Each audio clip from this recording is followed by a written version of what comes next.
അല്ല സഫാനെ, ആ ഗിറുകാക്ക മെസ്സേജ് ആക്കിക്കണല്ലോ. നാളെ വരുത്താൻ വരുന്നുണ്ടോ? ബ്ലാങ്കറ്റ് ഇതൊക്കെ തീരുമാനാക്കണം ചിലപ്പോ. ഗിറുകാക്ക മെസ്സേജ് അയച്ചിക്കണോ? ഇന്നപ്പോ നിങ്ങൾ പോകുമ്പോ ബ്ലാങ്കറ്റ് ഇതൊക്കെ കൊണ്ടുപോയിക്കോണി, അല്ലെ പിന്നെ അതിന് കേൾക്കേണ്ടി വരും. സഫാനെ, ഞാൻ എടുത്തുക്കണെന്നാ ബ്ലാങ്കറ്റും ബെഡ്ഷീറ്റും ഒക്കെ എടുത്തുക്കണേ. ഏതായാലും ഞാൻ തന്നെ കൊണ്ടുപോകേണ്ടി വരും കേട്ടോ. കൊടുക്കാണ്ടേ അങ്ങനെ പോട്ടെ.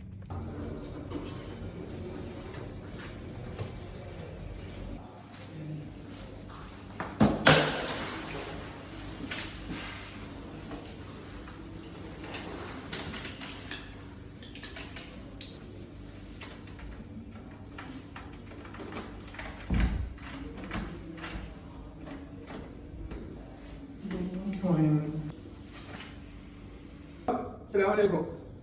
ആ ഞാൻ ഔക്കാക്കാണ്. പിന്നെ റൂമിൽ ആരുമില്ല? വെല്ലടിച്ച് തുറക്കുള്ള ഈ റൂം തുറയുള്ള ചാവി ലോക്ക് മാറ്റിക്കണോ? ആ അത് ശരി, ലോക്ക് മാറ്റിയോ? ആ അത് ശരി. എവിടെ? വലിപ്പിലോ? പുറത്താ നിങ്ങള്? ആ ആ കിട്ടി കിട്ടി കിട്ടി.